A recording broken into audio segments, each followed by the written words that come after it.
On your mark, get set, go. When you hear those words, there's no question, no doubt. You know what's about to happen, regardless of place or time. On your mark, get set, go. Can pit brothers in a race from the mailbox to the front door. Classmates pushing and pulling to be the first from the slide to the swings. And world-class Olympians dueling on the sport's biggest stage to be the first to cross the finish line just 100 meters away. Calvin Smith knew he could run, and he knew he could run fast, and in the 8th grade he started to see exactly what that meant and where it could take him. In the 8th grade, I went to Sumner Hill High School, and I was in one of my PE classes. And my teammates would always give me the ball when we played football, and they would block and I would run. And the coach saw me running, and he felt that I had some speed, and he asked me to go out for track that year. That physical educator's judicious ask almost failed to get out of the blocks, as young Calvin resisted the workload and agonized over the sore muscles hours of running can produce. Of course, I went out in the 8th grade, but I didn't realize all the hard work that track required and the sore muscles and stuff, so I quit.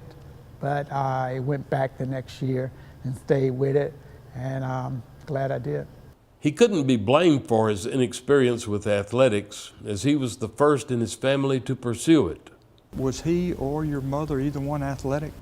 No, neither one of them was athletic, and with my siblings, none of them got into any type of sports either. I just decided that it was something that I wanted to do, and I went out, and it was a success for me. And a success it was.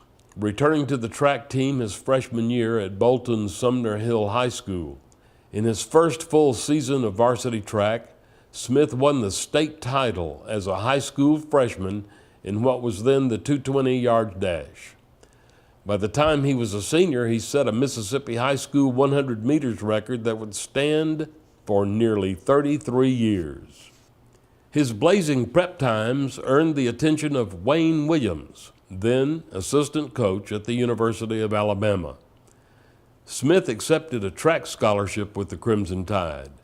There, under Williams' tutelage and regimented practice schedule, the 1979 Track and Field News Best High School Sprinter in the Nation flourished. Where'd your speed come from? Well, I would say on the most part it was a God-given talent. God had given me great speed, but it required a whole lot of work. And fortunately, especially in college, I had a great coach by the name of Wayne Williams, who had great workouts that really fit me real good. And we concentrated on endurance. And I think that endurance compensated for the weight lifting that a lot of other sprinters were doing, and got me stronger. And I had the speed, and the two together just went together real good. And after I finished at the Alabama, I stayed and I coached myself the years after that. But I used the type of workouts that he had given me in college. I patterned my workouts after that to continue to have that endurance, and things just fell together for me. Things fell together for Smith's historic rise to the record books in 1983. It was on July 3rd that year, in the high altitudes of Colorado Springs, Colorado, at the U.S. Olympic Festival.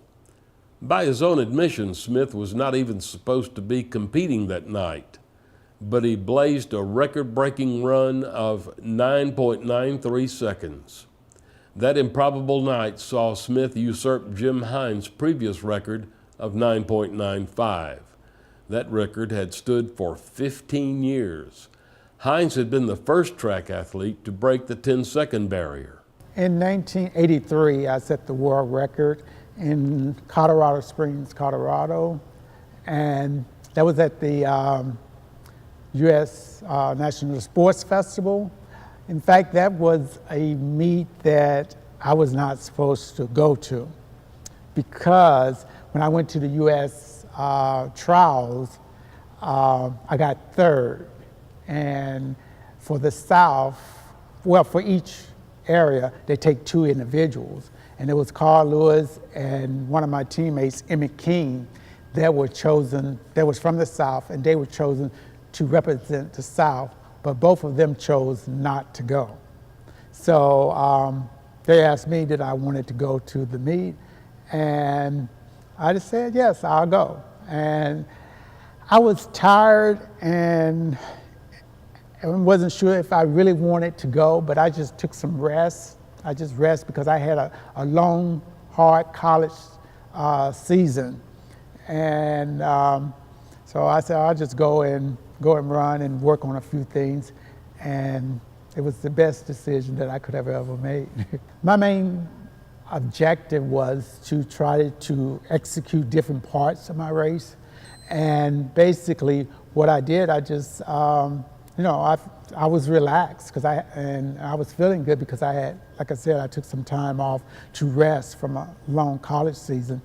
And I got in the blocks and just went with the gun. And my start usually is on and off as far as sometimes it's good, sometimes bad, and sometimes really bad. But that particular meet, it was a decent start. And I just executed everything, and it was one of the most relaxing, smooth races that I ever had. And I was amazed that it was a world record. I had no idea that I had ran that fast because it was so relaxing. 1 month later, Smith shined again, representing our country at the World Championships in Zurich, Switzerland. He became the first athlete to run under 10 seconds for the 100 meter and under 20 seconds for the 200 meter in the same evening. To represent your country I consider it to be a great honor because one, you're representing your country, and then we have so many great athletes. And especially when I was running in the 100 itself, the 100 and 200, the athletes that I was running against, if you looked at the time that when I was running, the top 10 athletes in the world were probably about 8 of them were all from the US, just in my event. And to be able to beat them and to represent the US is one of the most greatest things that one can do. And to, I do remember as far as in '84 being able to stand up on the stand after winning the 4x100 relay, which we set a world record and won a gold medal. And it was for the US, and hear the national anthem being played. And it's just that great feeling that comes over you like, wow, I did it. I've seen this on TV many times, and now I'm here making history and doing something that I only had dreamed of doing. While his feats were certainly becoming recognized and revered, Smith's presence in the media spotlight was as innocuous as his last name. The pop of flashbulbs and news reporter mentions were reserved for the flashier, more ostentatious track stars of the day, like Olympic teammate Carl Lewis, Canadian rival Ben Johnson, and Britain's Linford Christie. Unfortunately, track and field itself was marred in a drug scandal at the time. Many of its top athletes tested positive for anabolic steroids. Most infamously, the 100-meter race in the 1988 Games at Seoul. Johnson crossed the finish line first, Lewis second, Christie third, and Smith fourth.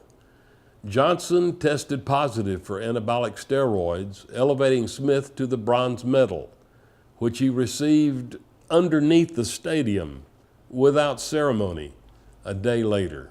Of the top 5 finishers in the race, Smith was the only one who never tested positive for any banned substance. How big was the temptation when you knew it was making these other guys faster?